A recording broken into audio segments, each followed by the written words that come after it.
Cassie told the jury that the freak-offs made her feel disgusting and humiliated and worthless. She did say these freak-offs lasted between 1 and 4 days, and it would take her an equal amount of time to get her body recovered, to rehydrate, to rest. I think we're going to learn a lot about the nature of Cassie's relationship with Diddy. Cassie Ventura just named Christina Quorum as keeping tabs on her for Diddy.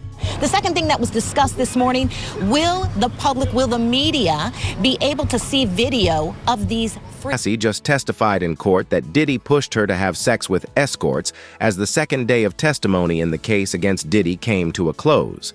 The details of Diddy's mistreatment are horrifying, and he allegedly made escorts urinate on Cassie. Why did Cassie start crying during her testimony? What did the escort say about Diddy? Prosecutors have now brought the escort to testify against Diddy, and hotel employees are alleging that Diddy bribed them to keep quiet. 2 witnesses were called today, including a former security officer at the hotel, where Diddy is seen on video attacking Ventura brutally. You remember that video back in 2016. The prosecutors played the video. The witness testified that Diddy tried to pay him off with a giant wad of cash.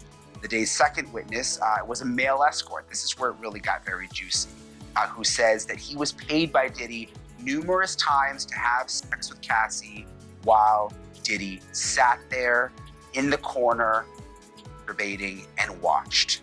He says he once saw Diddy throw a liquor bottle at Cassie and heard him beating her in another. Diddy allegedly didn't give a damn about Cassie's fate and would punch, drag, and beat her if she didn't participate in his golf sessions. Cassie reportedly needed to take IV fluids frequently to recuperate from weariness during her golf bouts, which might last days. Cassie allegedly had no idea what was going on when Diddy gave her cocaine for the first time. Diddy only told her about the ecstasy he gave her after that golf was over and her drink had been tampered with. Johnson actually said that Cassie did choke on the urine of an escort when Diddy forced this escort to allegedly urinate in her mouth. They did say inner circle numerous times, I believe, really trying to amplify the RICO charges. Diddy couldn't have done all of these crimes without his inner circle, right? Without his bodyguard, without his driver, without his assistant. They talked about alleged kidnappings. That one time, he kidnapped his assistant to go and try to find Cassie when he thought Cassie was cheating. I mean, it was wild. I feel like I could go on forever, but I won't. At a certain point, wasn't able to perform for Diddy and Cassie. He got erectile dysfunction because of what he saw. He said he saw Diddy at one point after an encounter drag Cassie by the hair from her computer seat all the way back to her bedroom while she was kicking and screaming and crying. And after she apologized and came out, he said that Diddy said, okay, you guys want to continue, and he couldn't perform. And that was it. From there, he could not perform after that. And he saw Diddy abuse Cassie 2 or 3 more times after that as well. And this is a muscular guy. He was 41 years old, a bit smaller, but again, he seemed incredibly affected by what he saw. And was there, just quickly, Lauren, was there a point where he talked about, because I was trying to follow the blogs, and it's hard, you were in there, it's difficult for us on the outside. Did he talk about Cassie at one point being under the influence of drugs to the point that she was slumped over, and did he still wanted him to have... Things were so bad that even the escorts were worried about Cassie. They also felt uneasy after witnessing Diddy severely beat Cassie when she was unable to perform.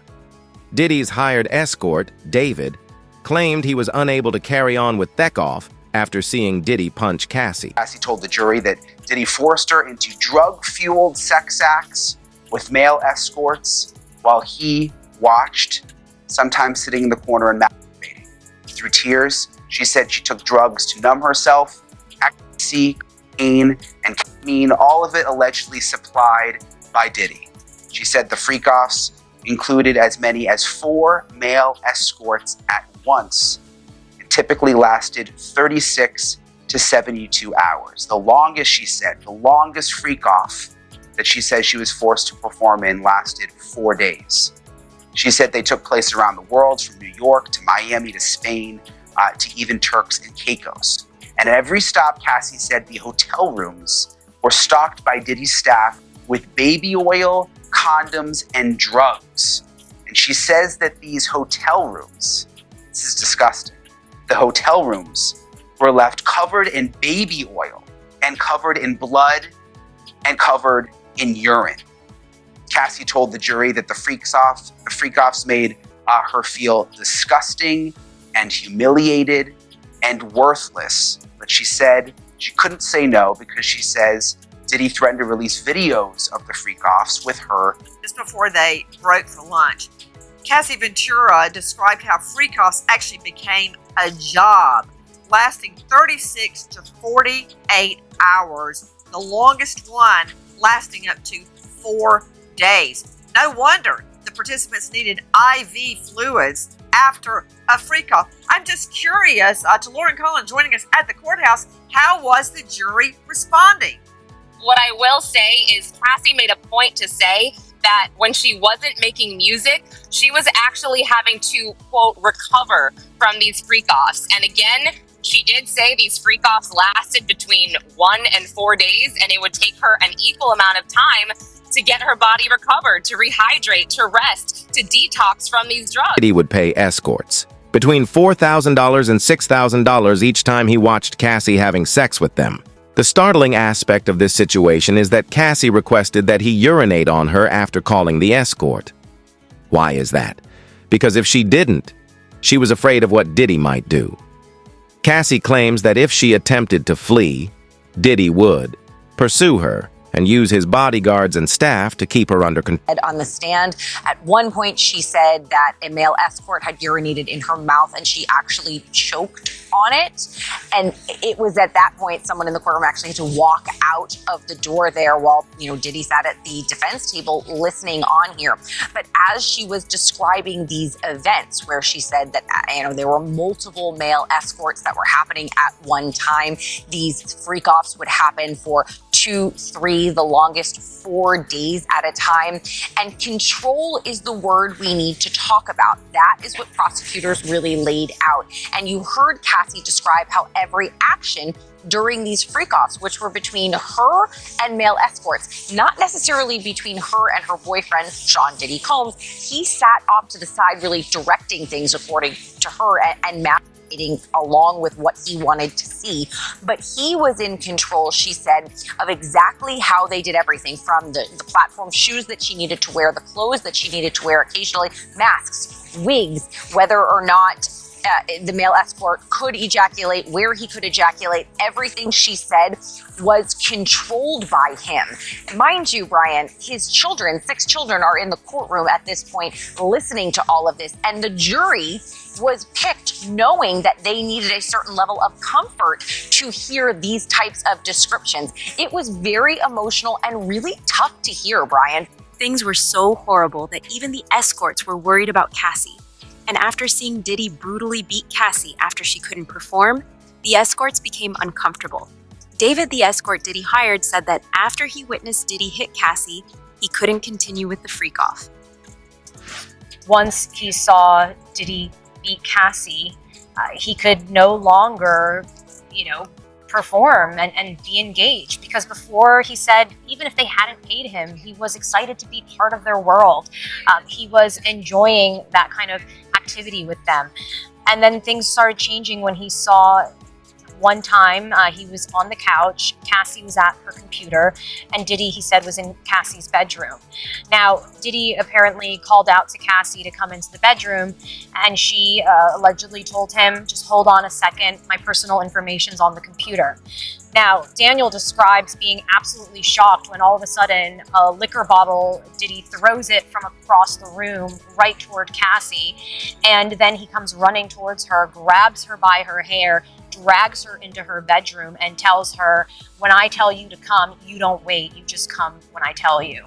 And he says he then heard, after the doors closed, Diddy slapping her, beating her, yelling at her, and Cassie screaming out, I'm sorry, I'm sorry.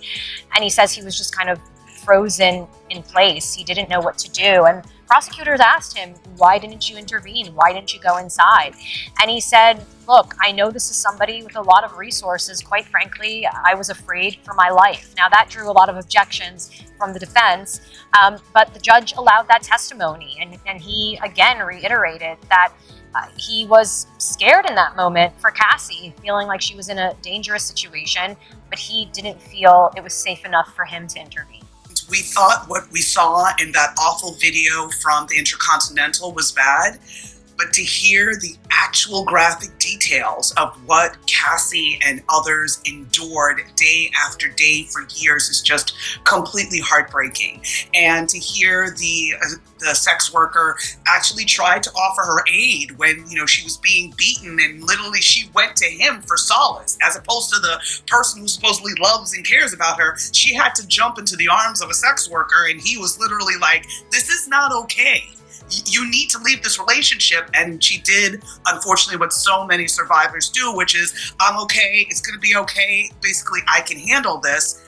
And the reality is she really needed to get out because she was being violated and degraded in so many different ways. And my heart just breaks for her so much. Melba, you're so right. Ours do as well. What's it going to be like today when she is perhaps called? We think that she's going to be witness number 3. We have a clip where we caught up with her lawyer outside of the courthouse on Monday. Let's take a quick look. How is Cassie? Is she emotional? Is she feeling okay with this? Is she nervous? She's ready. She is ready. She's also pregnant. God bless her, and visibly pregnant too, so in the later stages. Cassie broke down in tears as she explained to the judge how Diddy was effectively pimping her out to other guys throughout her testimony. During these 2 3-day offs, Diddy would give Cassie medicines like cocaine to keep her awake whenever she felt sleepy. Should Cassie attempt to resist, Diddy would become irate and violent. Running the trial, taking jurors to Los Angeles, March 2016. Hotel where that surveillance video was taken. The first witness, an LAPD officer who worked security at the hotel, he says he responded to a call for a woman in distress on the 6th floor. When he got to the floor, he noticed that there was glass on the floor, that the vase and the flowers were broken. The security guard described going back to Diddy's hotel room and standing in the doorway while Ventura grabbed her things. Inside, another man sitting at the corner of the bed. So from the very start, the first witness brings the jury into that hallway where he said Sean Combs looked at him with a devilish stare and Cassie Ventura had a purple eye. Sean Combs tried to offer him money, to give him money to make this go away. And he said he wouldn't accept the money. The second witness to take the stand, Daniel Phillip, a man who said he was paid to have sex with Cassie on multiple occasions at several high-end New York City hotels while Diddy watched.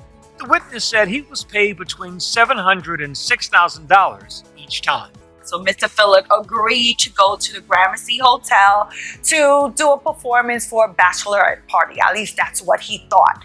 But when he got to the hotel, to the room, that Cassie opened up the door. He did not know that was Cassie, and that she told him, well, it's my birthday and my husband wants to do something special, so can you give me a massage?